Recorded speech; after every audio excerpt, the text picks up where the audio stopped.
Hi. Hi. Ah, Hello there, both You of must be pretty you. happy. yeah, Obviously, the game went really yeah. well. Finally back on the winning track. Welcome to the Third Man Cricket Show. Here we are again with the post-match analysis for you. A great start provided by Butler and Jaiswal for the Rajasthan Royals, and they really managed to keep up that form.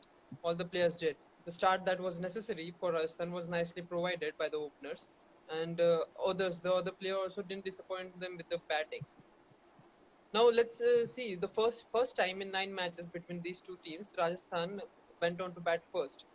Last time that happened was in 2014, and Mumbai Indians did win by 7 wickets this time. Pollard seized the deal with an amazing boundary. But yeah, you come on, man, Omkar. I suppose you are really happy about this one. Definitely. I'm very much happy. Finally, we are back on track where we belong. That's what we wanted, and but more importantly, it's for the next game. We are facing CSK, so we want that momentum because they have won 5 in a row, and we were like lost 2 matches in a row. So this match was very much important for us to win, and definitely. So winning against RR was really good. So now the balance is 5-2 now in the last 7 matches. Definitely, I mean the morale is high. CSK's morale is higher, but Mumbai will do great in the next match. As for Rajasthan, uh, what do you think went wrong, Sachin? I think it was the bowling that really didn't deliver in this match. Because if you see, I think they could have taken a lot more wickets than they did.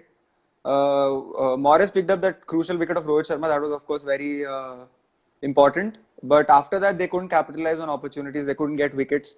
Yashasvi Jaiswal dropped a difficult chance, but it also counts as a drop. So I think they should have capitalized on those small opportunities. They could have gotten a lot more wickets. But I think that's where Mumbai Indians really held on to their nerve and played a. I think Quinton de Kock played a brilliant knock. I think credit has to be given to him and Krunal Pandya as well. Both played brilliantly. I think RR was just outplayed by them. So yeah, I think it was the bowling that let them down, as well as I think that decision of sending Riyan Parag ahead of Chris Morris, just in terms of experience. Chris Morris is experienced. He could have gotten a Obviously, few more runs in the last over, but sending Riyan Parag maybe didn't get them as many as they could have. well, you see, Sanju Samson finally played a good innings compared to what he has been doing in the previous matches. He must have also felt the rush when it came to scoring 42 in just 27 balls. But Bolt did get Bumrah, as we were speaking in the pre-match show, and how Omkar was, proud of, we have Bumrah and Bolt, and it did work out with Mumbai. So, Sajid, do you think Sanju Samson will be able to keep his form? Because with this loss, Rajasthan really needs it. Hopefully, I think he's been showing a lot of confidence and a lot of responsibility. I think in the past two games, as well, both the games, he took responsibility and played brilliant knocks. So I think that's one positive that we can take out of this match. He's played brilliantly, as well as Shivam Dube, probably a little slow, but still he's getting runs. That's what is important. 170 on a Delhi pitch is still pretty good. I think they were 10 to 15 runs short, but still I think we can take that and we can work from that. So I think that's a pretty good score that they've gotten to. So I won't take any credit away from their batting. They did a pretty good job. And even Sanju Samson, he's maintaining that form. So I think it's a huge positive for us.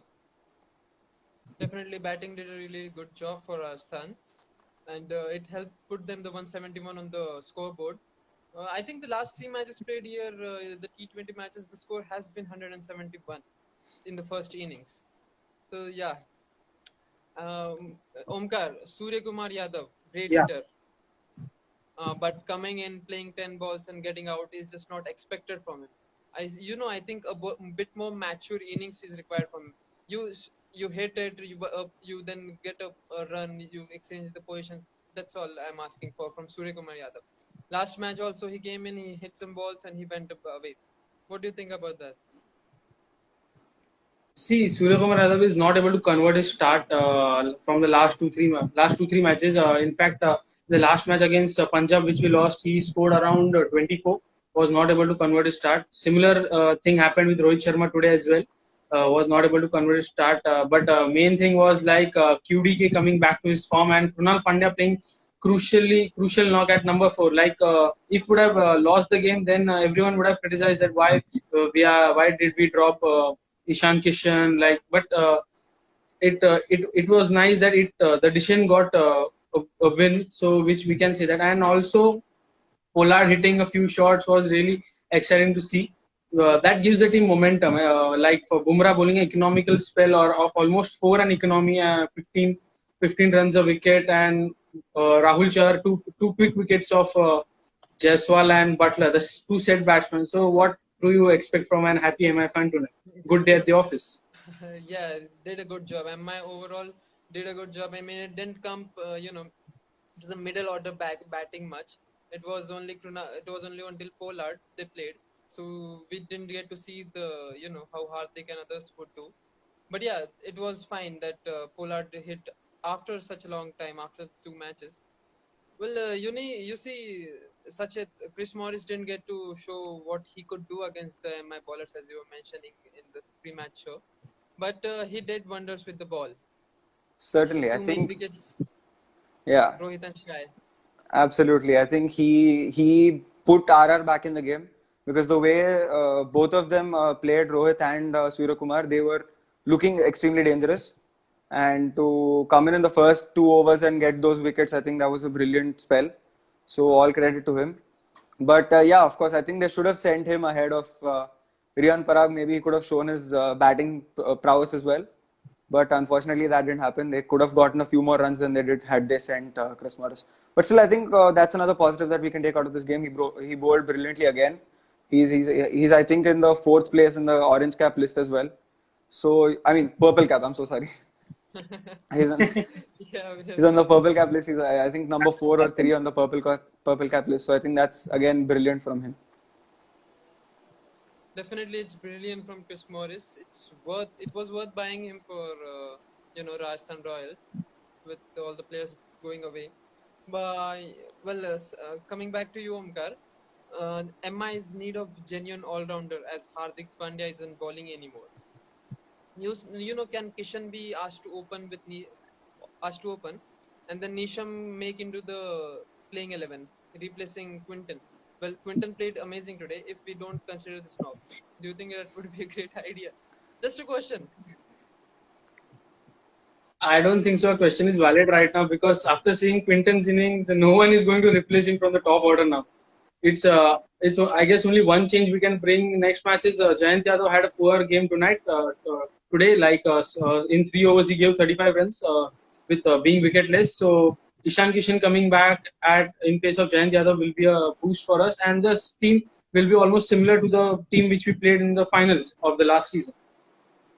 Well, that question coming back to you again. I mean, should MI have played Nathan in place of Jayant instead of Ishant Kishan, seeing their middle order Yeah. problems?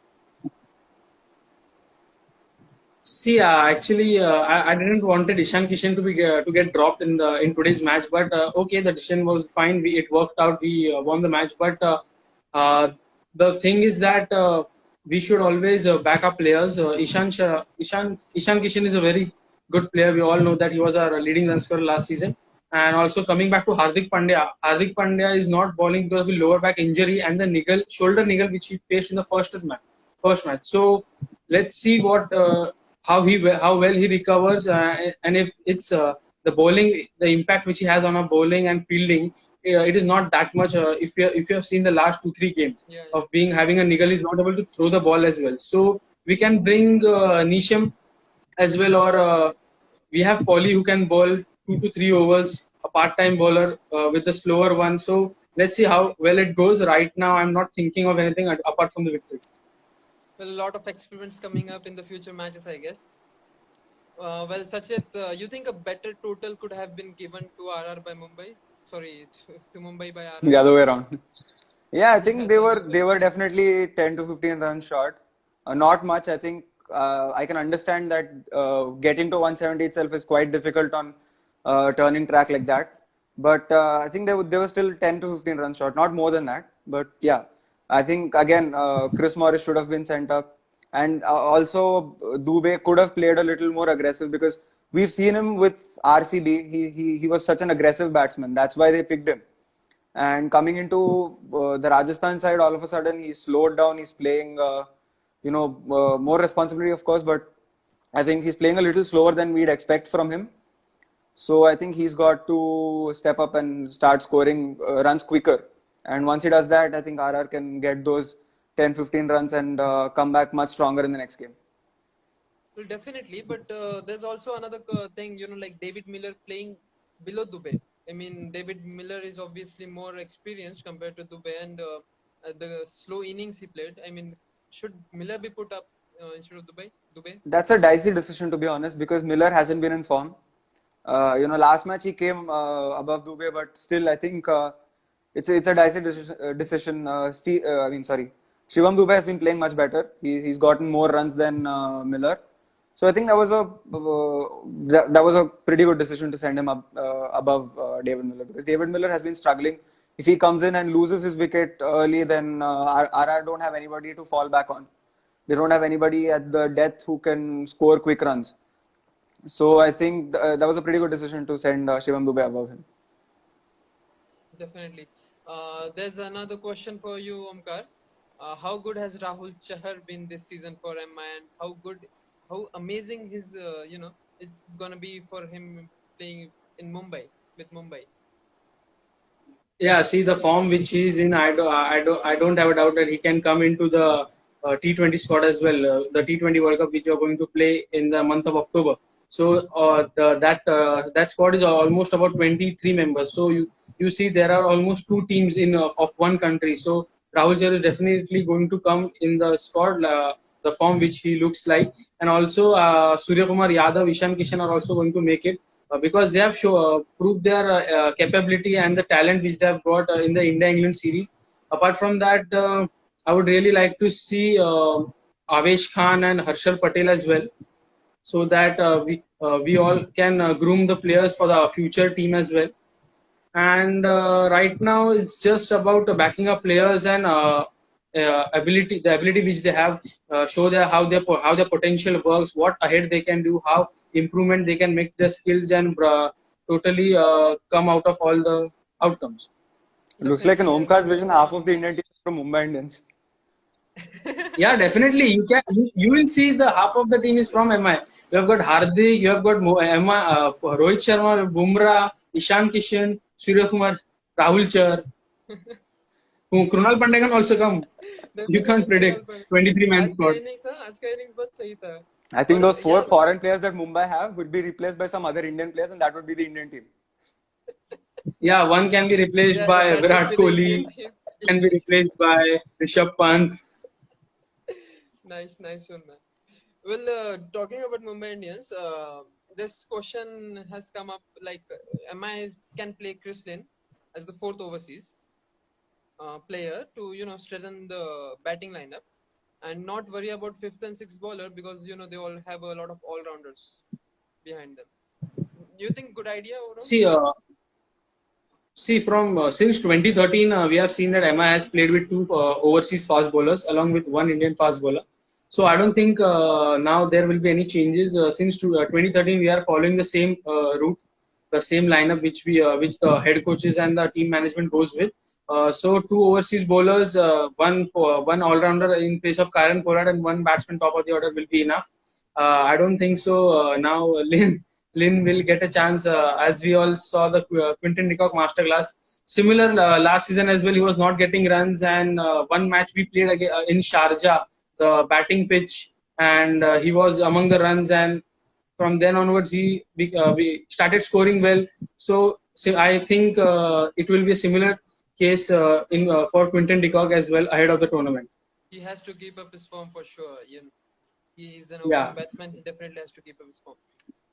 Sachet, coming back to you, Jos Buttler. A good innings, a good expected innings from him? Definitely. I think that was the start that we required from the very beginning. We couldn't get that start from Manan Vora and Jos Buttler. So I'm glad that they brought in Yashasvi Jaiswal. He could provide enough support to Jos Buttler to express himself freely. And this is what Jos Buttler can do. He's proved it again, that he can be this destructive. So I think this is what RR needed from the very beginning, and Yashasvi Jaiswal coming in has definitely given them a great boost. Yeah, it did. Yashasvi Jaiswal, second And match. this is the highest they've scored in a power play so far. In all the 6 games that they've played, this is the highest they've scored in a power play. So I think that's Without it. losing a That wicket. Without losing a without wicket. losing a I wicket, had a yes, gut exactly. feeling. So I had a gut feeling because when Butler started going, I knew that he was going to play because he was also not able to convert his starts, and he has a very good record against us. He always reminds us that thank you for letting me go to other team. So I had a gut feeling of Butler will start really well. I think this is And the then he innings he did. needed to get back in form. So I think I'm Yeah, glad he's that one of our the played most Mumbai. important players. A lot of players are getting in form. A lot of players are gearing for the future matches that those are coming up. Not gonna be easy. Not gonna be cake, a walk in the park. I mean, but players are. Everybody's going to do amazing. It was again great talking to you guys. The best team did win. I mean, the defending champions is what I mean. But we'll see. You can never count us out, man. Definitely You not. can never count us out. I have Mumbai Indians in the playoffs list. My list. What I can say, Mumbai Indians is going to be in the playoffs this year as well. Definitely going to be in the Yeah, thank you. playoffs. Well, amazing talking to you guys. I'll see you again next time. Thank you for being Thank here. you. Thank Yeah, you. thank Congratulations you. on Hard the luck, Sachin. congratulations on the win. Yeah, And thank you, thank congratulations you, to you. See ya. Bye. thank you, thank you. Yeah, bye, Bye bye. guys.